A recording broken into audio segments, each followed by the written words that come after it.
அண்மைச் செய்தி சென்னையில் என்ஐஏ நடத்திய ரெய்டில் ISIS தமிழ்நாடு பிரிவின் தலைவன் என கூறப்படும் அல் பாசித் கைது என அண்மை தகவல் கிடைத்திருக்கிறது. கூடுதல் விவரங்களை செய்தியாளர் கதிரவன் வழங்க கேட்கலாம். கதிரவன் வணக்கம், விவரங்களை பதிவு பண்ணலாம். சென்னை மற்றும் மயிலாடுதுறை மாவட்டம் உள்ளிட்ட பகுதிகளில் காலை முதலே என்ஐஏ அதிகாரிகள் சோதனைகளை மேற்கொண்டார்கள்.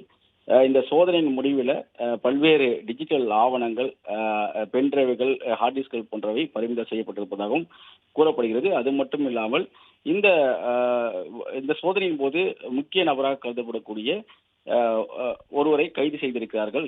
குறிப்பா அல் பாசித் என்பவரை கைது செய்திருக்கிறார்கள். புருஷவாக்கத்தில் செயல்பட்டு வந்த ஒரு ஆம்புலன்ஸ் சர்வீஸ் சென்டர்ல ஓட்டுநராக இவர் பணியாற்றி வந்ததும், இங்கு கடந்த 8 மாதங்களாக இவர் தங்கி பணியாற்றி வந்ததும் என்ஐஏ அதிகாரிகள் தகவல் கிடைத்து அவர்கள் தற்போது கைது செய்திருக்கிறார்கள்.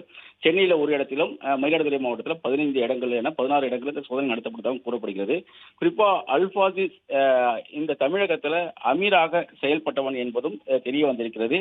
ISIS தீவிரவாத அமைப்புடன் தொடர்பு வைத்துக் கொண்டு இங்கு இருக்கக்கூடிய இளைஞர்கள் மற்றும் கல்லூரி மாணவர்களை மூளை சலவை செய்ததும் தெரிய வந்திருக்கிறது.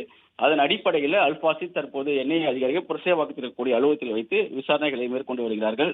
அல் பாசித் மயிலாடுதுறை மாவட்டத்தை சேர்ந்தவர் என்ற நிலையில எதற்காக சென்னையில் தங்கி ஆம்புலன்ஸ் ஓட்டுநராக பணியாற்றி வந்தான் போன்ற விவரங்களை சேகரிக்கும் பணியில தற்போது என்ஐஏ அதிகாரிகள் ஈடுபட்டிருக்கிறார்கள்.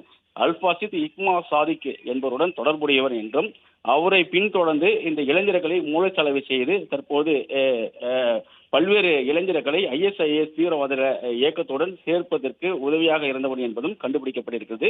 தொடர்ந்து அல் பாசித்திடம் என்ஐஏ அதிகாரிகள் விசாரணைகளை மேற்கொண்டு வருகிறார்கள்.